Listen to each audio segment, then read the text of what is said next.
How you guys doing? Welcome to this edition of Motorcycle Madhouse Biker News. Oh my god, it's the zombie apocalypse coming, man. We'll talk about that later on in the show. And thanks for the good reviews on episode 14, season 3 of Motorcycle Madhouse. Everybody loved the music that we had playing. Again, if you want to have your independent band featured on Motorcycle Madhouse, go ahead and send us the MP3 at info@insanethrottlebikernews.com. Brain part there, man. Must be that zombie apocalypse coming.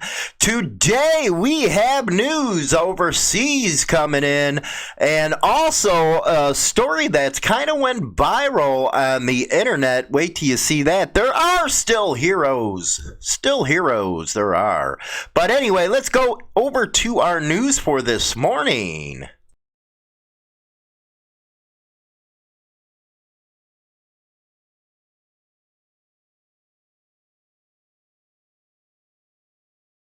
Okay, let's go up to Canada, our neighbors to the north.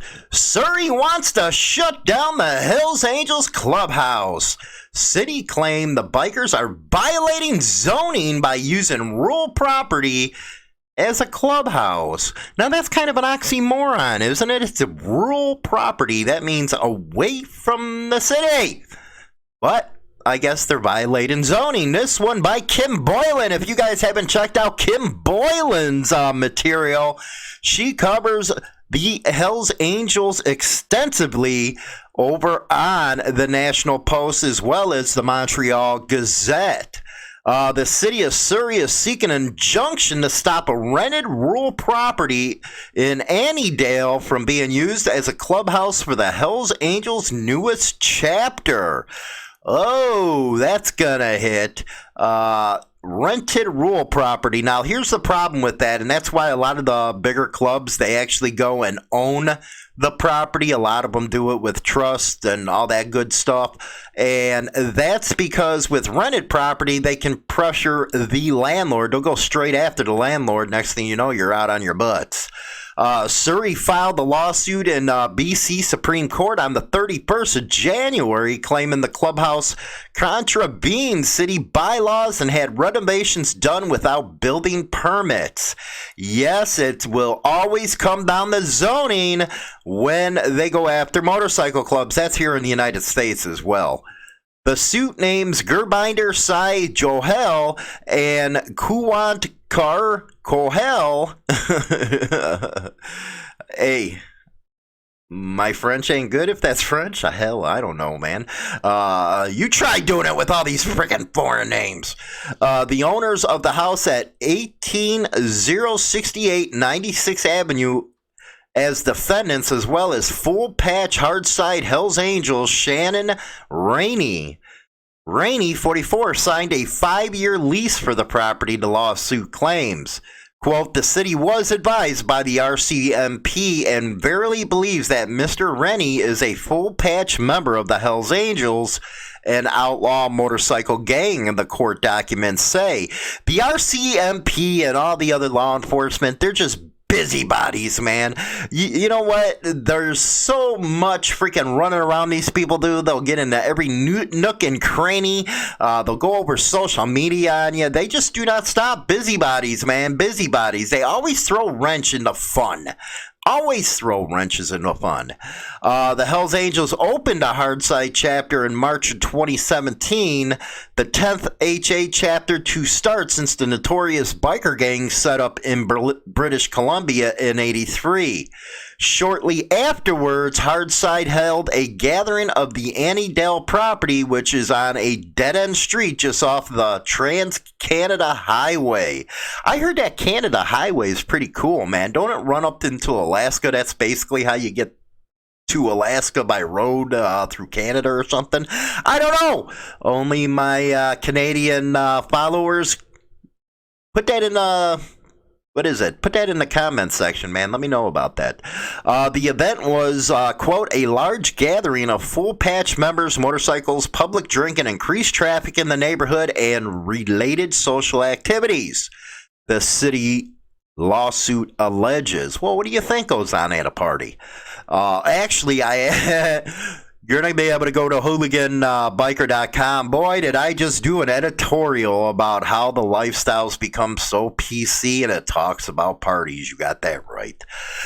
Between summer of 2017 through the end of 2018, the city's enforcement included monitoring of activities on the property.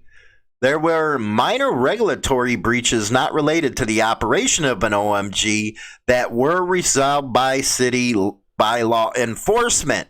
When Hardside began planning an anniversary party at the property in early 2019, the city sent a notice saying the gathering was not permitted. Always wanted to be a killjoy, man. But the lesson of this article here is them damn zoning laws, man. Make sure, especially here in the United States, that you know what's going on with them zoning laws, because that's the first thing they'll do to catch you. Anyway, let's go overseas to Christchurch. A barbershop set alight for the second time in less than 2 weeks. Sham Sherwood and Jack Kenny of the Stuff.co New Zealand. And yes, this is New Zealand, and that's not Australia. They're two separate countries, or two separate something, man. My people over there inform me that all the time when I get them mixed up. But hey, they go over like the same laws, don't they? You got to give me that. But it seems like they do not want this barbershop. And I don't know if it's because, it's Mongol owned, or they just don't like the haircuts there. Anyway, tensions within Christchurch's underworld are back in the spotlight after a barbershop with links to international bikie gang, the Mongols MC, was firebombed for the second time in 2 weeks. Emergency services were called to the fire at Bristol Barbers about 10 p.m. on Sunday. Emergency services got there, and Detective Sergeant Javon Jeff said police were seeking witnesses after a stolen vehicle was driven through the front of the store and premises was set alight. Again, maybe he didn't like his haircut. That's kind of going to the extreme if you don't like your haircut. Come on. Both the barbershop and the vehicle were extensively damaged. Well, you think? 2 men were seen leaving the shop on foot shortly after. Both were described as being of average height and build, wearing dark hoodies and balaclavas. What in the hell is that? Okay, New Zealand, let me know what the hell that is. Police are working to establish any links with the previous incident at the barbershop on 14th of February. I don't know, man. Maybe you guys don't want to do a barbershop anymore because obviously you guys ain't doing good haircuts. That's obvious. Anyway, this is a viral sensation. This one from Breitbart, and an inmate is accused of killing 2 child molesters. Writes confession letter. If you want to send him some commissary money, we got all his information over on Insane Throttle Biker News' Facebook page. A lot of people, man. This guy's going to be rich. And, again, there are heroes in prison. By Amy Fuhr, a prison inmate recently confessed to murdering 2 convicted child molesters at a prison in Corcoran, California in January. In a letter to the Mercury News, 41-year-old Jonathan Watson said he beat David Bob, 48, and Graham DeLuis Conte, 62, to death with a cane while inside the California Substance Abuse Treatment Facility and State Prison. Prior to their deaths, Bob and DeLuis Conte, both scumbags, were both serving life sentences after being convicted of aggravated sexual assault involving children under the age of 14. Yes, and do you believe that there was a lot of snowflakes out there complaining, well, this is just wrong, vigilantism's wrong. Hey, I call it justice. This is justice right here.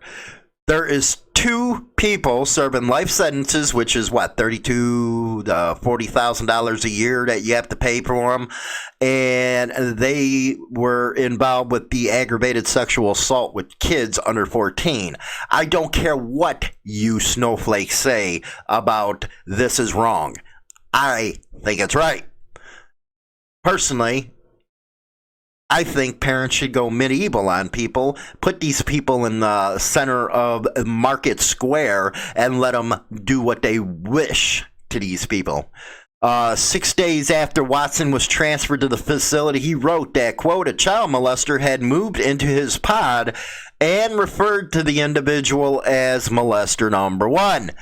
You know, that is amazing, because most of the time they're put right to PC. That night, Watson had returned to his pod after warning the prison counselor that he might become violent. However, the counselor reportedly dismissed him. Yeah, I don't think he would dismiss him now. I could not sleep, having not done what every instinct told me I should have done right then and there, so I packed all my things because I knew one way or another the situation would be resolved the following day, Watson wrote. I was mulling it over when along came molester number 1, and he put his TV right on PBS Kids. What's that telling you, people? But this time someone else had said something to the effect of, is this guy really going to watch this right in front of us? And I recall saying, I got this. And I picked up the cane and went to work on him. Watson said he left the pod to find a guard and turn himself in when he encountered the second man. As I got to the lower tier, I saw a known child trafficker. And I figured I'd just do everyone a favor. In for a penny, in for a pound, he commented. Prison officials reportedly did not notice any of the commotion, so Watson told one of them what had happened and later gave authorities a full confession.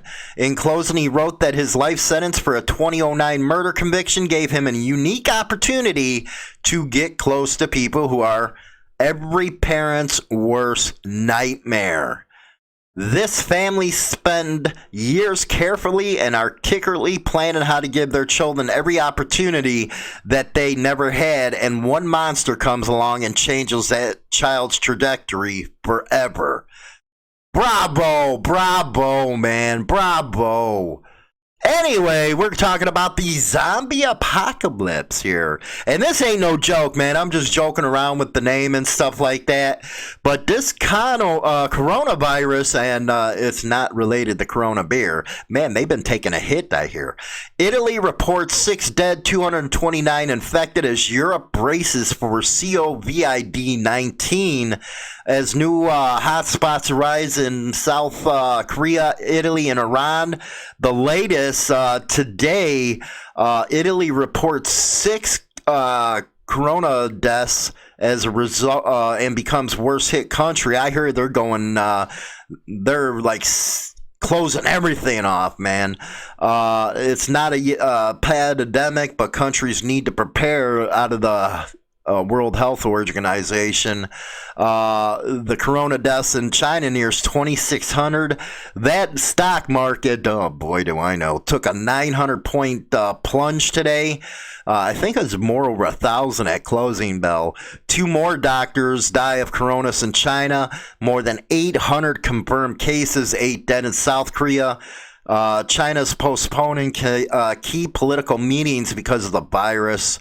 My God, there's checkpoints around and quarantine towns in northern Italy on Monday as authorities sought to control the novel coronavirus that has made the country the focal point of the outbreak. The hard-hit region of Lombardy reported 172 cases. 5 of them are deaths. Are in the Lombardy region. As the number of cases in Italy have spiked, the country's stock exchange recorded sizable losses, dropping more than 4%. I think ours was at 3.2% today. At least 10 towns in northern Italy with a population of around 50,000 were locked down to help the spread. Oh my God, here we go. Motorcycle Madhouse on Spotify and iTunes Radio.